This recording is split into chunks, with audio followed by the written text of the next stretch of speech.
Հիպոխոնդրիա։ Այս խանգարում ունեցող անձինք ունեն իռացիոնալ համոզմունք, որ նրանք ունեն հիվանդություն կամ ունեն անբուժելի հիվանդություն կամ իրենց կյանքին վտանգ է սպառնում։ Նրանք ունեն հակում, ինքնաախտորոշում նշանակելու, հակում ունեն տարբեր հիվանդություններ խորքային ուսումնասիրել, անդադար ժամանակ կարող են անցկացնել համակարգչի դեմ, կարդան բժշկական գրականություն։ Այս համոզմունքից ելնելով նրանք ունենում են մշտապես տագնապներ, մշտապես վախեր, որ իրենց կյանքին վտանգ է սպառնում, որ նրանք շուտով կմահանան։ Եվ այս խնդրից ելնելով նրանք բազում բուժհաստատություններում հանձնում են տասնյակ անալիզներ, երբեմն հենց կոնկրետ ինչ-որ խնդրի կամ հիվանդության հետ կապված, սակայն ցավալին այն է, որ նրանց այդ անալիզների պատասխանները չեն գոհացնում, որքան էլ որ բժիշկները պնդում են բոլոր փաստերով, որ դուք չունեք ոչ մի առողջական խնդիր, միևնույն է նրանց մոտ տագնապը չի անցնում եւ գործում է հետեւյալ մեխանիզմը, կարծես կպչուն մտքերի շնորհիվ առաջանում է լարվածություն, տագնապ, որը տրթում է գործողության եւ նրանք սկսում են փնտրտել, որպեսզի այդ տագնապը ինչ որ չափով թուլանա։ Եվ իհարկե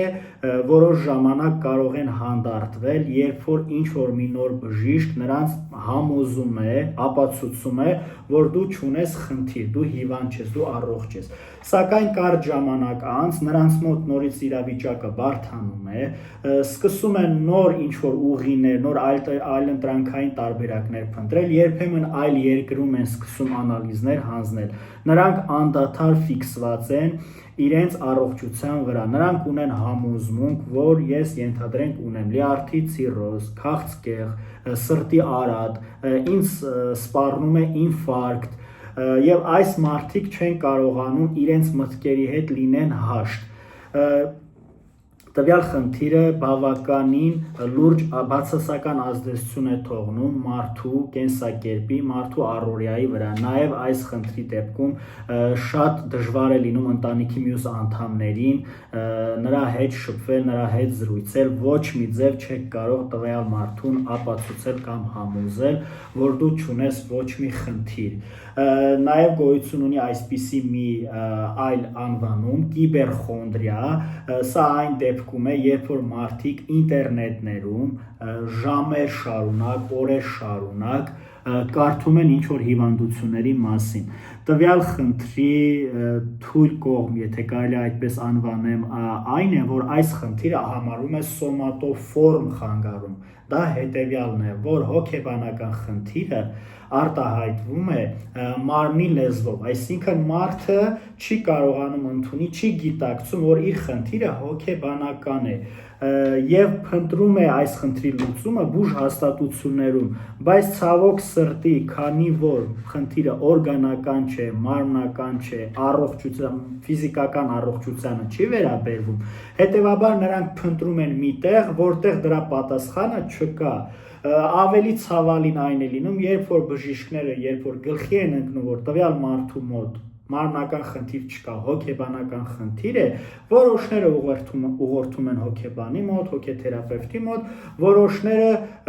չեն կանխարգելում իրենց բարի խորհուրդով, որ հարգելիս քո խնդիրը հոգեբանական է, խնդրում եմ դիմեք հոգեթերապևտին։ Եվ սա մեծ օգնություն կլինի տվյալ խանգարում ունեցող անձի համար, որովհետև այս մարդկանց կյանքը վերածում է կարծես դժոխի։ Նրանք ամեն վայրկյան պատրաստակամ են, ունեն տագնապ, ունեն վախեր, որ ես մեռնելու եմ, ինձ շուտով մահը հյուր է գալու, ինձ հետ շուտով շատ վատ բան է տեղի ունենալու, այս մարդկանց մտքերը ամենևին չեն խաղաղվում։ Սրա պատճառը կարող է լինել այն, որ իրենց կյանքում ինչ-որ ժամանակահատվածում եղել է մի իրադարձություն, օրինակ պապիկն է մահացել, տատիկն է մահացել կամ բարեկամի աղջիկը վաղ տարիքում մահացել է, երբեմն լինում է, որ բժիշկները չեն իմանում տվյալ մարդու մահվան պատճառը կամ այդքան էլ համոզիչ չի լինում, այս հիպոխոնդրիա ունեցող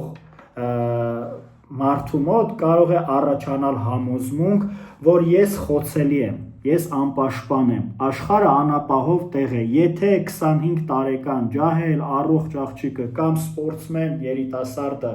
մահացավ, լրիվ անհեթեթ պատճառներով, ապա ինչ է եղել ինձ, որ ես չմահանեմ։ Այս հետևություններից, ենթադրություններից, եզրահանգումներից ելնելով, տվյալ մարդու հոգեկանը սկսում է աշխատել գերծանրաբեռնված, գերլարված, գերզգայուն ռեժիմով։ Նա փորձում է իլյուզիա ստեղծել կոնտրոլի, որ իմ վերահսկողության շրջանակում է ամեն ինչ։ Երբ որ ես վերահսկում եմ իմ ֆիզիկական առողջությունը, ես ի վիճակի եմ կանխելու ցանկացած խնդիր, ինչ որ ցանկացած հիվանդություն, ինչ որ կարող է ինձ վրա ազդել կամ ինձ տանել դեպի մահը։ Հետևաբար այս ըմբռնումը, այս ենթադրությունը մարդու մոտ ստեղծում է այդ fake, այդ կեղծ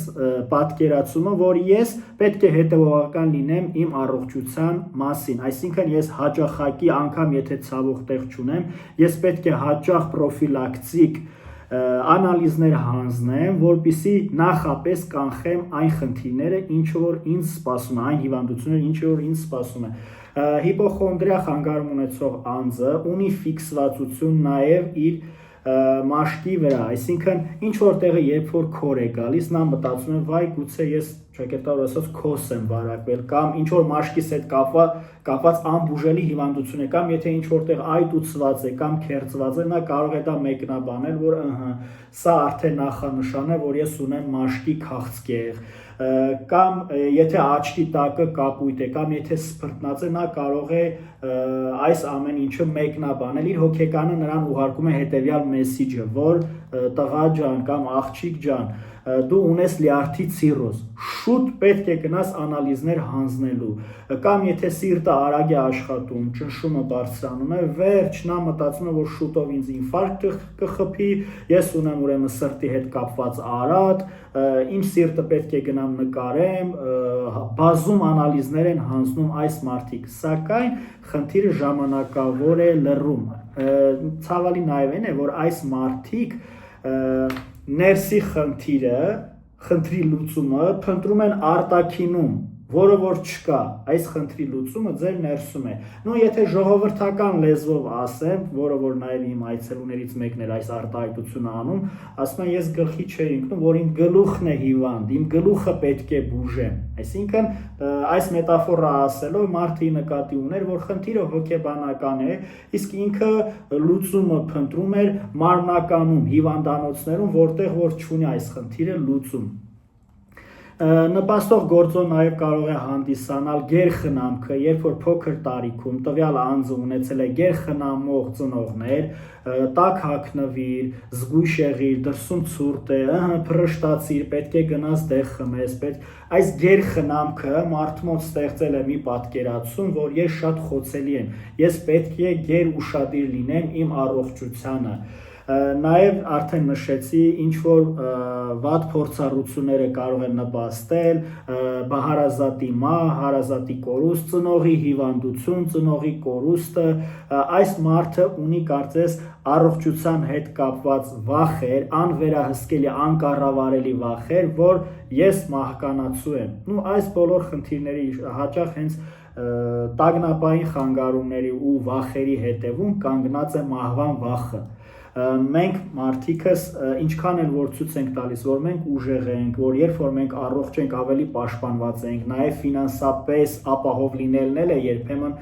դրա տակել է երբեմն թաքնված մահվան վախը, ակտիվ սեռական կյանք ունենալու տակել է երբեմն թաքնված մահվան վախը։ Մենք ամեն ձև փորձում ենք շրջանցել մահին, մենք փորձում ենք ամեն ինչ անել, որպեսզի մեզ եւ մահին ապացուցել, որ ես ջահել եմ, ես ուժեղ եմ, ես դեռ թարմ եմ, ինձ չի սպառնում մահը, ես ինչ որ ձևով փորձում եմ մարդը ապահովագրել, ապահովության բարձիկներ է փնտրում, որպեսզի նա պաշտպանված լինի, եւ մյուս թույլ կողմը անորոշության զգացումը, մարդը հենց այդ բազում անալիզներ տալով փորձում է ինչ որ շոշափելի պատճառ ունենա, փորձում է կանխել անորոշությունը, որ անալիզները տվեցի, ստացա, ինչ որ չափով, ինչ որ ժամանակ, ինչ որ օրեր հանգիստ կլինեմ, որ չէ, ես հիվանդ չեմ։ Սակայն սա ռացիոնալ առումով է, ուղեղով է ինքը տենց մտածում, հոգեբանորեն ու էմոցիոնալ առումով միևնույն է, նա չի հանդարտվելու, մինչև խնդիրը խորքային չլուծվի, մինչև նա չգտնի այն հոգեբանական պատճառը, որը որ ստեղծվել է, ի հայտ է եկել է իր կյանք այն, որ ինչ որ բարեկամ, ինչ որ մարդ մահացել է եւ այս դեպքի հետ կապված նրա մոտ սրվել է։ Նու ստրեսային իրավիճակներում մարդու մոտ ինչ որտեղ պետք է արտահայտվի խնդիրը։ Մենք նաեւ ունենք այսպիսի մի արտահայտություն, չէ, որտեղ որ բարակ է, այնտեղ էլ կտրելու է։ Սա հետեւյալը կարող է լինել, որ COVID-ի ժամանակ, ինչ որ համաճարակների ժամանակ, պատերազմի ժամանակ, այդ գլոբալ ինչ որ մարդկանց կյանքի վտանգ սպառնացող իրավիճակներում, այն մարդիկ, ովքեր ունեն ինչ որ չլուծված խնդիրներ, ինչ որ վախեր, նրանց մոտ այս խնդիրը սրվում է եւ ոմանց մոտ արտահայտում է հիպոխոնդրիկ խանգարումով։ Այս մարդիկ դառնում են հիվանդանոցների գերին, մեծ քանակի միլիոներով գումար են ծախսում այս խնդիրը լուծելու համար, սակայն ապարդյուն է, հարգելիներս, այս խնդրի լուծման ուղին դա հոգեթերապիան է, որովհետև հոգեթերապիան հնարավորություն է տալիս գտնել պատճառը, ծագումնաբանությունը, ինչից է սկսել, ինչից է աճում այս խնդիրը, որտեղից է սկիզբ առնում եւ հոգեթերապևտը աշխատում է ձեր հետ միասին արդեն այս խնդրի պատճառը գտնելով, փորձում են կանխել, լուծել եւ մարդու մոտ կարծես հանդարտվում է այս խնդիրը եւ անցնում արդեն հոգեբանորեն մարդը առողջանում է։